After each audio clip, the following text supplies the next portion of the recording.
What's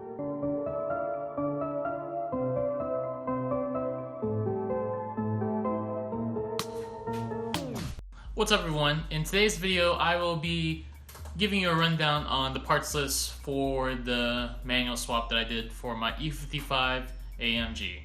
And this will also possibly work for either an M112 or an M113 engine. Definitely on a W210 or a CLK, as we all know. Maybe even more. So let's get to it. First, we have to talk about transmission.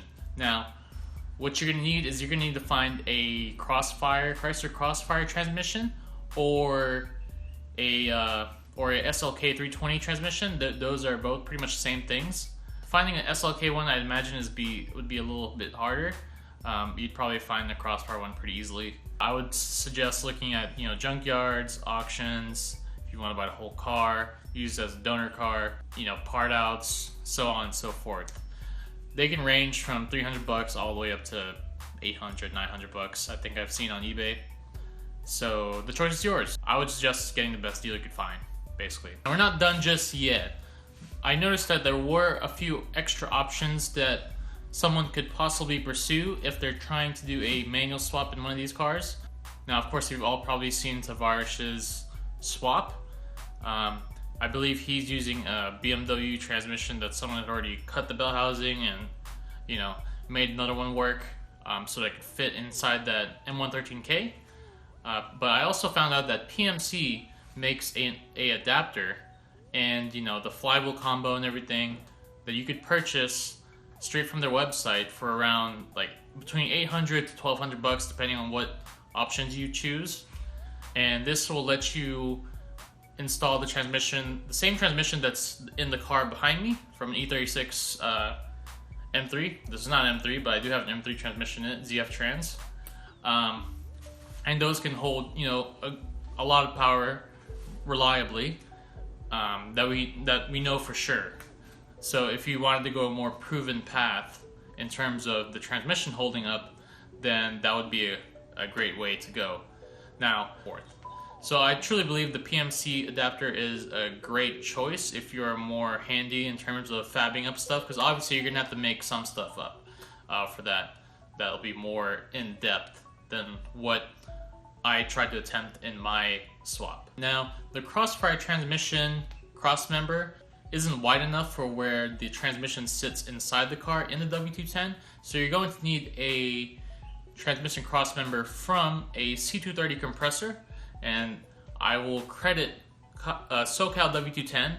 He was the one who mentioned this to me. He was the second person who did it, and there was a guy before him, and I'm the third one. So if it wasn't for him, he kind of set the stage for me to truly believe that this was totally doable and won't mess anything up, and here I am. So he has a really cool swap. He has a S210 with a 5.4 engine in it and a 6-speed swap, and he's doing all this custom interior stuff. Really cool build. I suggest go check it out. I'll put a link somewhere in the screen here. Oem Transmission Mount. I believe the transmission mount is pretty similar for most of the Mercedes models, so you're good to go on there. Next thing up is the shifter. The shifter on these transmissions, I've always never had to remove them. I've always just let them attach onto the transmission. So I would just go ahead and do that. If you pull the transmission from anywhere, or if you're picking it up from someone, hopefully they'll have the shifter with it. If not, you're going to need that whole assembly unit and the shifter rod and all that stuff. Now, it would be nice to have, to go to a custom option on that one. My only dilemma with that is how would you make the reverse work? The reverse is kind of like that pull up style. So it would require some fab work, of course, but I would love to have maybe a RTD shifter in there, or a CAE shifter, one of those hard mounted shifters. Nothing that you really need, of course, in a car like this, but it would be nice and it would be really, really cool to do. I'd also like to mention, if you are going to use a stock shifter that comes with the transmission, you're going to have to cut a little bit of the chassis to make it fit inside the, because the automatic transmission hole is actually quite small and the transmission shifter is a little further back. So you're going to have to cut a little bit of metal around it Not a lot, of course. And if you were to modify the shifter itself to push a little, maybe a little bit forward, you might have to cut even less, maybe even none at all, to make it fit. Most of us just end up cutting a little bit more around the shifter area just so you can make it fit, and that seems to work perfectly fine. Everything seals just fine. I'm not too overly concerned about it. Also, you would need the drive shaft. In my case, I used the front half drive shaft of a Chrysler Crossfire. You can use a SLK 320 as well, I believe. As far as I know, these two cars are pretty much very, very alike underneath. I think the consensus here is if you happen to find a Chrysler Crossfire or a SLK 320, you know, as a parts car somewhere, I would suggest just taking all those things so that you can have all of them ready for you when you want to do the swap. Now, of course, if you're not swapping this into a W210, you run into the concern of if it's gonna fit. There's obviously a lot of legitimate drive shaft shops that do this all day. You know, they lengthen, shorten, put custom flanges on them, whatever you want to do. You just need to find them. They exist, they're out there, they do them all the time. The cost, of course, varies. Boosted E36 guys, they always, you know, try to do one-piece drive shaft and all this other junk. Not junk, but you know what I mean. So that would be definitely an option. Say if you were trying to swap this into a CLS 500 and the drive shaft's too long, too short, whatever, you can bring it to the drive shaft shop and see if, you know, they can shorten, lengthen it, whatever you need to do to make it work. Same idea goes if you go for the BMW transmission. You'll have to, you know, find the BMW front half drive shaft for a ZF Trans and bring it to the drive shaft shop, make it somehow mate between the two halves. Next is going to be the pedals. The pedals you'll need to get it also from an SLK or a Chrysler Crossfire. I ended up getting mine from a Crossfire. If you've watched my series, I have a whole, I guess, series on when I did the swap. So basically I just pulled the pedals and the master along with it, and it bolted right up, luckily, into the W210 chassis. And as we all know from that smoking tire video with the CLK 430, I believe he used a Chrysler Crossfire pedals as well. I believe he had a whole Crossfire donor car, so I guess we can assume in that case that it will also work for a CLK W208 chassis. So this swap has also been done on a W209 CLK convertible. He has a really in-depth process on doing it. I don't know which pedals he used, I don't remember off the top of my head, but he does have a really good build thread on mbworld.org, and he's really in-depth, and if you look at that thread, he gives you a good, you know, idea of what you're going to undertake if you do proceed with this swap. I'm trying to think if there's anything else I need to mention. I think that's pretty much it. We talked about the drive shaft, the transmission, the crossmember, the pedals, the line. Oh, we need to talk about the brake reservoir. We need to talk about the clutch reservoir. I ended up buying one for a motorcycle, which in hindsight wasn't too good of an idea. I mean, it was a good idea at the time. It still works perfectly fine. It's just a little too small. You know, if you're trying to bleed the clutch, you pour in like 2 gulps of brake fluid and it's full already. But it does the job. You can totally do it if you wanted to. I haven't even mounted mine yet. It's still zip tied. I need to mount it. I need to make a mount for it. But you can do that. It was like 10 bucks on Amazon, or you can opt by a bigger reservoir. You can also modify your existing brake reservoir and tie the clutch line into that. Maybe you could add a T-fitting or something. But for me, it was easier for me to just buy a separate whole reservoir and keep that all separate. I believe there's some Mercedes models which have already a nipple that you can tee that off of and use it for the clutch. You're going to need a flywheel from a pre-05 or 04 car. It doesn't matter where it's from, SLK 320 or Crossfire. It sounds like to me Mercedes changed the pattern after 05. So you need the one that's basically even within each other, evenly spaced out.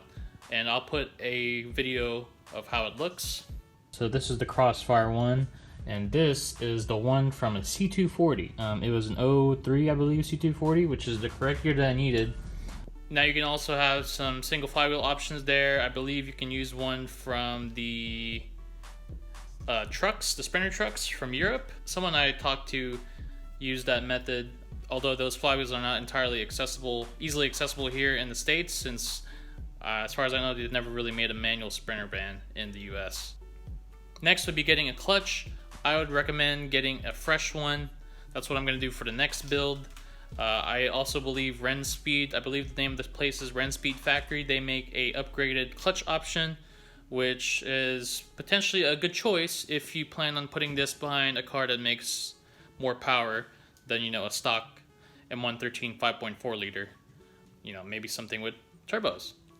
So that's definitely a great option. But as long as it's a Crossfire SLK 320 clutch and pressure plate combo, then you are good to go there. It should all work.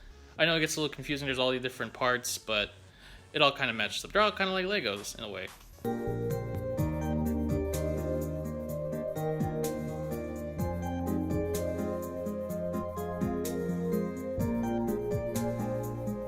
Like I said, if there's anything I miss, please shoot a comment below.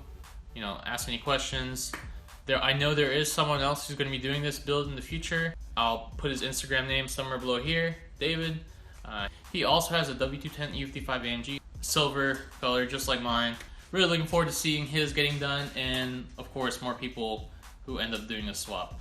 I mean, the goal for this, at least for me at least, was to make more people aware that this was possible, and that we could get more people to, you know, start doing stuff like this in the Mercedes world. I feel like, you know, Mercedes makes great vehicles, great engines, so on and so forth, but at least in the 90s era, early 2000s, they're plagued with this automatic transmission that shifts really slow, and it's just not really, you know, rewarding in terms of driving experience.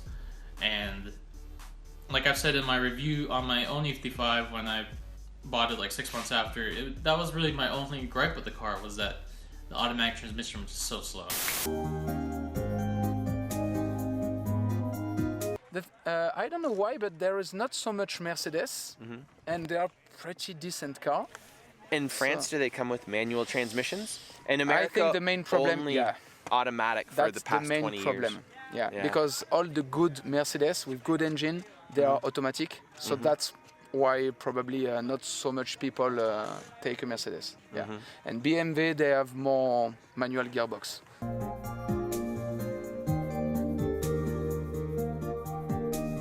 Imagine like an S-Class, an S500, or an S55 with a 6-speed. That would be so cool. I mean, of course we know for sure the transmission work and all the other stuff. We don't know about the pedals and whatnot, but you know, if you're already that deep into it, I'd imagine the fabric to do something like that wouldn't be that difficult. And what's crazy is that, you know, if you've done a clutch job before, the swap isn't that much more difficult than an actual clutch job, in my opinion at least. I mean, of course you have to drill holes here, cut stuff here, but I mean, it's, you know, all kind of like Lego pieces. You just gotta make stuff work, basically. Anyway, I'm gonna keep dreaming about having a S-Class with a 6-speed now. I'm still looking for the CLK that I want to build. I'm trying to find a good deal. I'm not really in a rush to get it either. So I do have wheels for it now. Some spare 5x14, 18x10.5 wheels. I know this was something that was requested pretty frequently, and I hope this helps just a little bit. If you have any more questions, of course, please shoot a comment below. I also suggest watching the whole series that I made, and, you know, try and go through that and see if I missed any spots here and there, and, you know, mention it to me. If you are trying to do this swap, I would love to see, you know, your progress on it, or if you are going to do it, use the hashtag Mercedes-Benz 6-speed on Instagram. If you are an Instagram follower, that would be great. The more manual swaps, the better, in my opinion. Anyways, that should be pretty much it. Hopefully this helps. Thank you guys for watching. See you guys next time. Peace. And stay safe. Man, it's hard.